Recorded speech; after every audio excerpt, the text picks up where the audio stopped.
Okay, so I'm going to do a quick video for you guys to do this dye kit whenever you have a system, especially one that's under warranty, that is low in refrigerant, and you need to know where that leak is. So always have a dedicated hose because you don't want that in your gauges, okay?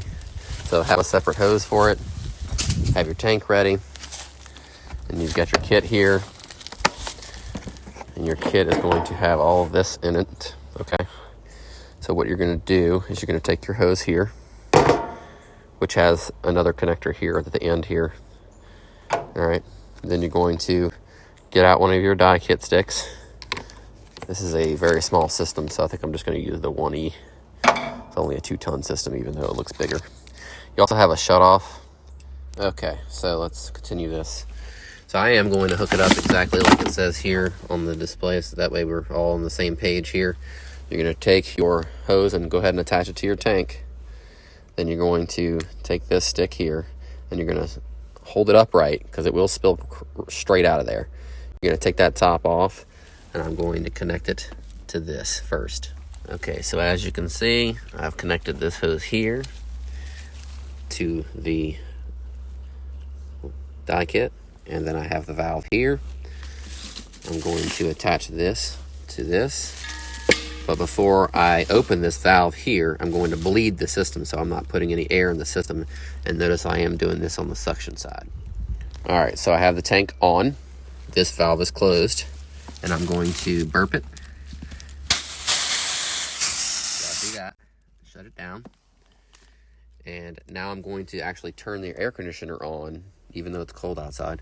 That way the pressure drops on here so that the pressure from my drum is strong enough to force it through and into the system. Okay, so here we go. The system is running. I'm going to open the valve, and that refrigerant is going to shoot through, sending all the dye with it, as you can see. Now it's nothing but refrigerant in there. The dye has went into the system. Now I'm going to check on my pressures. Then once I get satisfied with this being clear, I'll go ahead and disconnect all of this and then charge it properly. Now to get the proper charge, I'm looking at this chart here. So in cooling mode, pressure requirements based on these temperatures, and we're just about 57 to 59 degrees.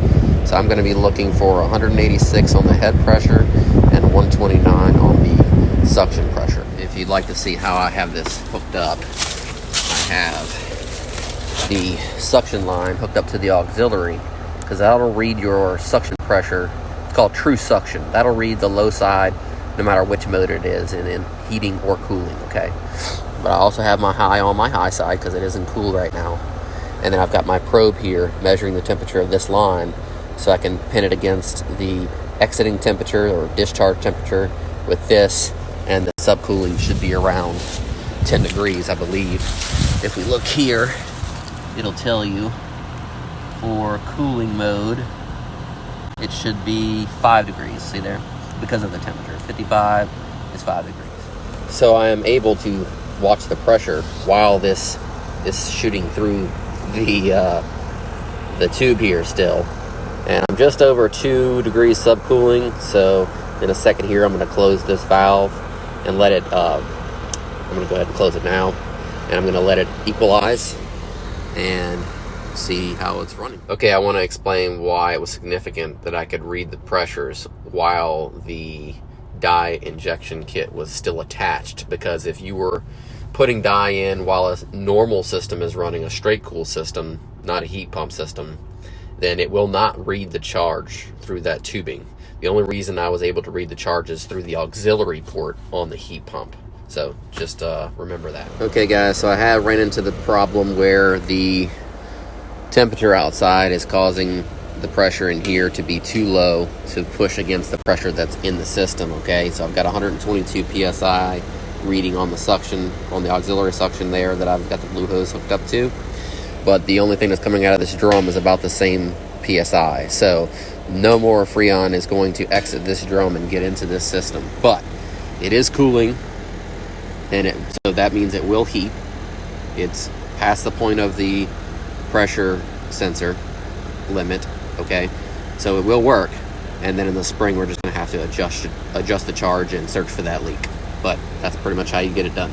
So now I've disconnected it from the unit at this spot here.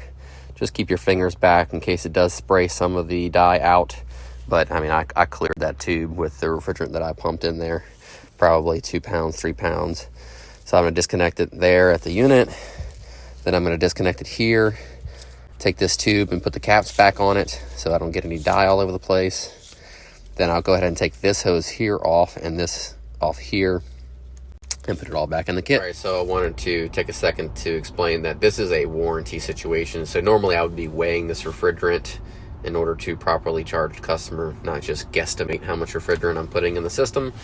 But this problem has been going on for a while now, so we're going to come back in about 2 weeks, check on this dye kit, and find out where this leak is happening so we can fix it, since this unit is only 2 years old. Keep in mind, this is a low loss fitting, so this is still charged with refrigerant. So when you take it off of this, it will spew out dye if you don't watch it. So you just kind of want to do it really slow and keep your hands away from it. I've already bursted the seal. That's why I started this video. And you see there is still dye all over. So I'm going to put that to the side. Careful not to get that all over your hand. Go ahead and cap that up. And then do the same thing here. It'll probably be pressurized as well, but not as much because I've got this valve shut. So that's pretty much it. If you have any questions, put them in the comments below. Thanks for watching.